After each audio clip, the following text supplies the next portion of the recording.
वक्रतुंड महाकाय सूर्यकोटि संप्रभ निर्विघ्नं कुरु मे देव सर्वकार्येषु सर्वदा। आप सभी को विघ्नहर्ता भगवान श्री गणेश के पावन पर्व गणेश चतुर्थी की अनंत शुभकामनाएं। आज हम बात करेंगे गणेश चतुर्थी की। वीडियो शुरू करने से पहले अगर आपने चैनल सब्सक्राइब नहीं किया है तो प्लीज कर दीजिए। यह आपके लिए तो बिल्कुल फ्री है, पर हमारे लिए बहुत इंपॉर्टेंट है। गणेश चतुर्थी हिंदुओं का एक प्रमुख त्योहार है। यह त्योहार भारत के विभिन्न भागों में मनाया जाता है, पर महाराष्ट्र व कर्नाटक में बड़ी धूमधाम से मनाया जाता है। क्या आपको पता है क्यों मनाई जाती है गणेश चतुर्थी? जानें त्योहार से जुड़ी खास बातें। पुराणों के अनुसार इसी दिन भगवान श्री गणेश जी का जन्म हुआ था। गणेश चतुर्थी पर हिंदू भगवान गणेश जी की पूजा की जाती है। 2025 में गणेश स्थापना 27 अगस्त को होगी। पंचांग के अनुसार भाद्रपद शुक्ल पक्ष की चतुर्थी तिथि 26 अगस्त को दोपहर 1:55 से शुरू होकर 27 अगस्त को शाम होगी 4:32 तक रहेगी। गणेश जी का जन्म मध्याह्न काल में हुआ माना जाता है, इसलिए 27 अगस्त को गणेश स्थापना करना शुभ रहेगा। गणेश चतुर्थी का पर्व 27 अगस्त से शुरू हो रहा है। 10 दिनों तक चलने वाला यह पर्व पूरे देश में बड़ी श्रद्धा और उल्लास के साथ मनाया जाता है। भगवान गणेश को बुद्धि, ज्ञान और समृद्धि का देवता माना जाता है। हिंदू धर्म में किसी भी शुभ कार्य की शुरुआत सबसे पहले गणपति पूजन से की जाती है।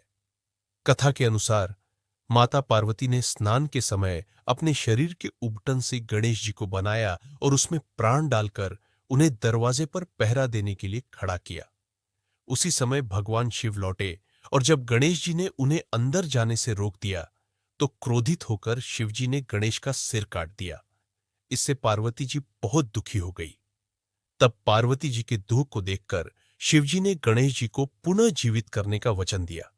उन्होंने अपने गणों को भेजा और बोला, जो मां अपने बच्चे की तरफ पीठ करके सोई हो उस बच्चे का सिर काट के ले आओ। गणों ने बहुत ढूंढा पर उन्हें कोई बच्चा ऐसा नहीं मिला। लास्ट में एक हाथी का बच्चा मिला और वो हाथी का शीश लगाकर गणेश जी को जीवन दान दिया। गणेश चतुर्थी भाद्रपद माह के शुक्ल पक्ष की चतुर्थी तिथि से आरंभ होती है और अनंत चतुर्दशी को समाप्त होती है। इन 10 दिनों तक घरों और पंडालों में गणेश प्रतिमाएं स्थापित की जाती है।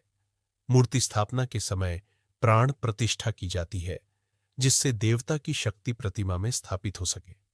इसके बाद षोडशोपचार पूजा और उत्तर पूजा होती है। 10वें दिन गणेश विसर्जन किया जाता है, जिसमें भक्त बड़ी धूमधाम से ढोल नगाड़े के साथ नारे लगाते हुए गणेश जी की प्रतिमा को नदी या समुद्र में विसर्जित करते हैं। भोजन और प्रसाद कैसा होता है? गणेश चतुर्थी मोदक के बिना अधूरी है।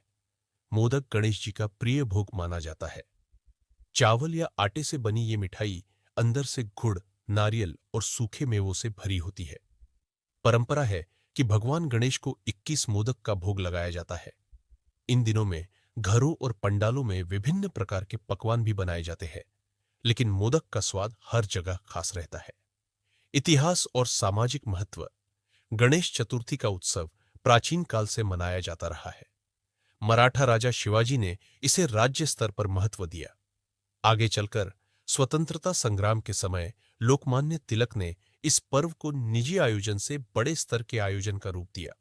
उन्होंने इसे समाज के अलग अलग वर्गों को एकजुट करने का माध्यम बनाया। इस तरह गणेश चतुर्थी धार्मिक आस्था के साथ साथ सामाजिक एकता का प्रतीक भी बन गई। अब बात आती है मूर्ति की। कैसी मूर्ति ले या कैसी न ले, और क्यों? बाईं तरफ सूंड वाले गणेश जी को वाममुखी कहते हैं। ऐसी गणपति प्रतिमाएं घर पर पूजा के लिए शुभ मानी जाती है। बाईं तरफ की सूंड वाली गणेश मूर्ति घर में सकारात्मकता लेकर आती है। जब सूंड दाईं ओर मुड़ती है तो माना जाता है कि यह पिंगला स्वर और सूर्य से प्रभावित है, जो विघ्न विनाश, शत्रु पराजय, विजय प्राप्ति और शक्ति प्रदर्शन जैसे कार्यों के लिए फलदायी मानी जाती है। आप घर में सीधी सूंड वाले गणेश जी की मूर्ति स्थापित कर सकते हैं। ऐसी मूर्ति से घर का माहौल खुशनुमा रहता है और सुख शांति बनी रहती है। गणेश जी की सीधी सूंड 3 दिशाओं से दिखाई देती है। गणेश चतुर्थी पर बप्पा के आगमन से लेकर उनकी पूजा और विसर्जन करने तक का सही तरीका और नियम क्या है? आखिर बप्पा को घर लाते समय और स्थापना के बाद किन बातों का ध्यान रखना चाहिए? गणेश चतुर्थी पर हमेशा गणपति की शुद्ध मिट्टी की प्रतिमा ही खरीदे। ऐसा करने से पर्यावरण सुरक्षित रहेगा और विसर्जन भी आसान हो जाएगा। प्रतिमा की स्थापना उत्तर पूर्व दिशा में करें। लकड़ी की चौकी पर लाल या पीले रंग का कपड़े बिछाकर प्रतिमा की स्थापना करें। गणपति को भोग में उनका प्रिय प्रसाद मोदक, लड्डू या गुड़ जरूर चढ़ाए। गणेश चतुर्थी पर क्या ना करें? गंदे कपड़ों में बिना नहाए पूजा ना करें। घर में इन 10 दिनों तक झगड़े न करें।